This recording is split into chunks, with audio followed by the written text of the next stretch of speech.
अब देखो हम बेसिक कॉन्सेप्ट्स ऑफ ज्योमेट्री इनके बारे में बात करेंगे। बेसिक ज्योमेट्रिकल कॉन्सेप्ट कि ज्योमेट्री में आपके पास क्या क्या चीज़ें यूज़ होती हैं। पॉइंट यूज़ होता है, लाइन यूज़ होती है, कर्व यूज़ होता है, एंगल्स वगैरह, ये सारी चीज़ें हम यहाँ पे आप इसके बारे में डिस्कस करेंगे।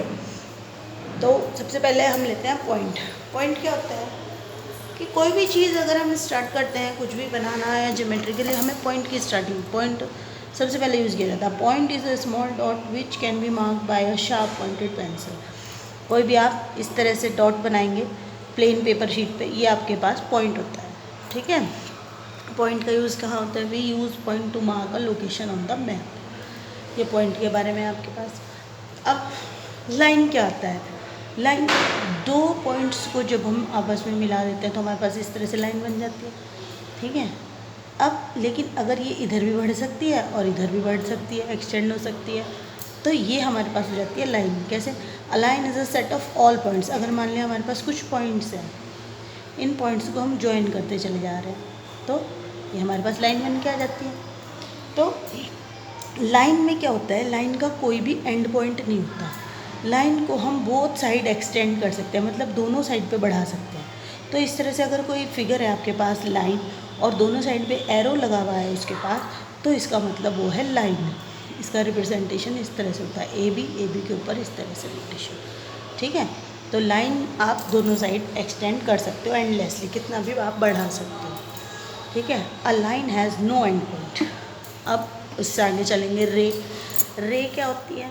देखो, रे का वन एंड पॉइंट होगा। जैसे सन से रेज चलती हैं, तो सन उसका एंड पॉइंट हो गया ना, यहाँ से ही तो स्टार्ट हुई रेज चलनी, और कितनी भी दूर तक आ सकती है, एंडलेसली चलती है। यानी रे हैज़ वन एंड पॉइंट, एक एंड पॉइंट होगा और उसे वन साइड पे एक्सटेंड आप कितना भी कर सकते हो एंडलेसली। तो इसका रिप्रेजेंटेशन ये, अगर रे ए बी, तो इसको हम पढ़ेंगे ए बी। अगर उसके ऊपर एक एरो लगा हुआ है तो हम इस चीज़ को पढ़ेंगे रे ए बी। ठीक है, और इसे पढ़ेंगे हम लाइन ए बी। अब हम चलेंगे लाइन सेगमेंट पे। लाइन सेगमेंट क्या होता है?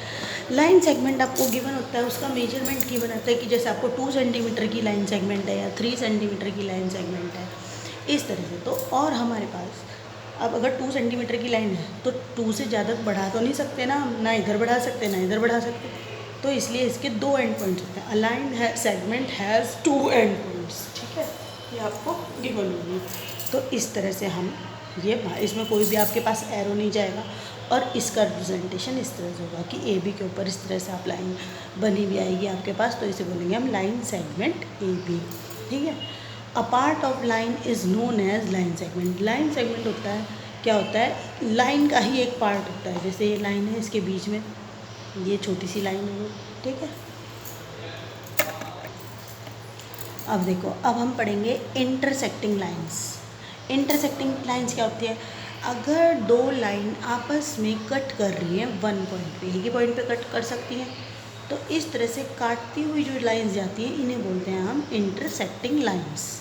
ठीक है, when two lines cut only at one point is called intersecting lines. जैसे हमारे पास दो लाइन है, एक लाइन है ए बी ले ली, एक लाइन हमने सी डी ले ली, या आप इसको एल ले ली, एक लाइन में हो गई एम, तो ये दोनों आपस में ओ पे कट कर रही हैं, तो एल एम जो है इंटरसेक्टिंग लाइन है, और जहाँ पे ये कट करती हैं उस पॉइंट को बोलेंगे पॉइंट ऑफ इंटरसेक्शन। तो यहाँ पे जी ओ क्या होगा? O is point of intersection. ठीक है, अब हम पढ़ेंगे पैरेलल लाइंस। पैरेलल लाइंस क्या होती हैं?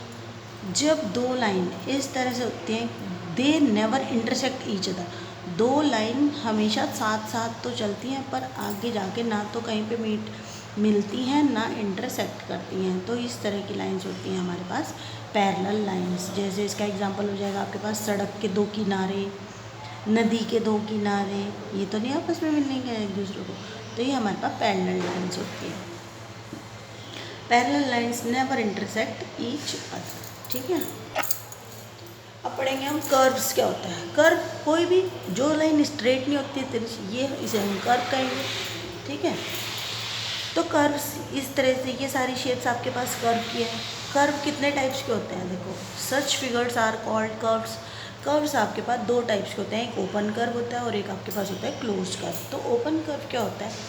ओपन कर्व से होते हैं जो एक साइड से ओपन, जो बिल्कुल a curve which does not cut itself is called open curve. जो कर्व कट नहीं करता, जैसे अगर ये चला और ये तो कट कर गया, लेकिन जो कट नहीं करेगा ये बस यहाँ तक आ गया, ठीक है, ये कट तो नहीं करा आपस में।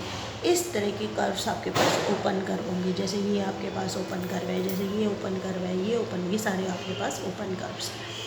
इसके अपोजिट हम क्लोज कर्व चाहिए। क्लोज कर्व क्या होता है? A curve which cut itself is called a closed curve. जो अपने आप को कट कर जाएगा कहीं पे भी, वो आपके पास क्लोज कर्व होगा। जैसे यहाँ से स्टार्ट करा हमने, ये इस तरह से चलाया, कट कर गया यहाँ पे, ये भी यहाँ पे कट कर गया, ये पूरा बंद है ही, ये भी आपके पास क्लोज कर्व जो पूरा बंद होता है। फिर ये ट्रायंगल, ये भी आपके पास क्लोज कर रहे हैं, ये भी क्लोज कर रहे हैं। जो क्लोज फिगर है सारे, ये सारे हमारे पास क्लोज कर्व्स होंगे। अब कर्व पे पॉइंट को हमें बताना है। जैसे अब हम बात करेंगे, ये एक हमारे पास क्लोज कर्व, क्लोज कर्व पे एक यहाँ हमारे पास जो पॉइंट कर्व के अंदर होगा, अंदर लाई करेगा, उसे हम बोलेंगे इंटीरियर पॉइंट, ठीक है। और ये जो है, ये इसकी बाउंड्री होती है। जो इस बाउंड्री पे लाई करेगा पॉइंट, जो इस बाउंड्री पे होगा, उसे बोलेंगे हम पॉइंट एट बाउंड्री, ठीक है। और जो कर्व के बाहर होगा पॉइंट, उसे बोलेंगे हम एक्सटीरियर पॉइंट, ठीक है। तो इस तरह से हम the interior of the curve as well as boundary of the curve together is called the region. इसको हम इस तरह से रीजन भी बोलते हैं। लेकिन आपके पास क्वेश्चन आएगा, जैसे पॉइंट लाई कर दिया कि इंटीरियर पॉइंट्स बताइए, एक्सटीरियर पॉइंट बताइए, या बाउंड्री पे कौन सा पॉइंट है ये बताइए। तो इस तरह के क्वेश्चन हम यहाँ से सॉल्व कर सकते हैं, ठीक है।